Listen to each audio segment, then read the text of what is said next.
వాస్తవానికి కాంగ్రెస్ పార్టీ బిడ్డ 2014 ఆగస్టు 8వ తారీఖు నాడు జీవో నెంబర్ 72 ద్వారా ఆనాటి కాంగ్రెస్ ప్రభుత్వం ప్రారంభించినటువంటి ప్రాజెక్టు పాలమూరు రంగారెడ్డి.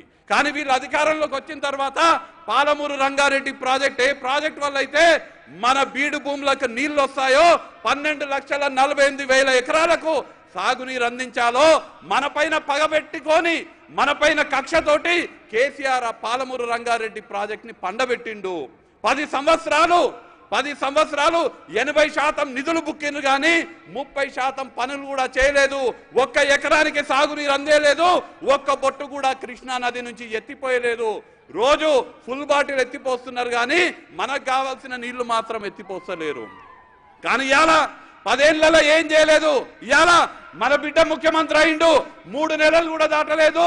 నారాయణపేట, మక్తల్, కొడంగల్ నియోజకవర్గాలకి 1,30,000 ఎకరాలకి సాగునీరు అందించే మక్తల్, నారాయణపేట, కొడంగల్ ఎత్తిపోతల పథకానికి 2,945 కోట్ల నిధులు కేటాయించి మన కోస్గిలో శంకుస్థాపన చేసిన ముఖ్యమంత్రి మన బిడ్డ రేవంత్ రెడ్డి గారికి నేను మక్తల్, నారాయణపేట, కొడంగల్ ప్రజల తరపున హృదయపూర్వకంగా కృతజ్ఞతలు తెలియజేసుకుంటున్నాను. ఇంకొక ఉదాహరణ, గొప్ప ఉదాహరణ, గత పాలకులకు మన నాయకుడికి ఉన్నటువంటి తేడా తెలియాలంటే సంగం బండ దగ్గర ఒక పెద్ద బండ ఉన్నది. ఆ బండ పగలగొడితే ఆ ప్రాంతంలో ఉన్నటువంటి 12 గ్రామాలకు 20,000 ఎకరాలకు నీళ్లు అందుతాయి. ఆ బండ పగలగొట్టాలంటే అక్కడ ఉన్నటువంటి పరిహారం 10,07,00,000 కట్టియాలి.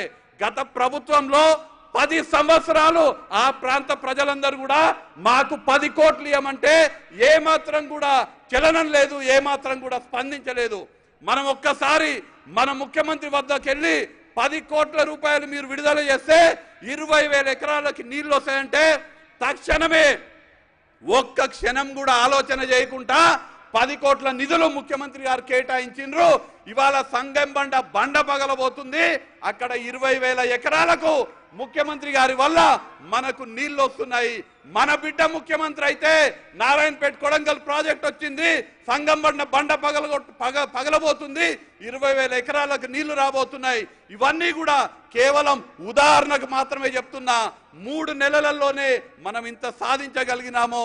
మీరందరూ కూడా మన బిడ్డ బలాన్ని ఢిల్లీలో పెంచాలంటే ఎంపీ ఎన్నికల్లో అత్యధిక ఎంపీ స్థానాలని మన తెలంగాణ నుంచి ఇస్తే మన రేవంత్ అన్న బలం ఢిల్లీలో వెలుగుతుంది.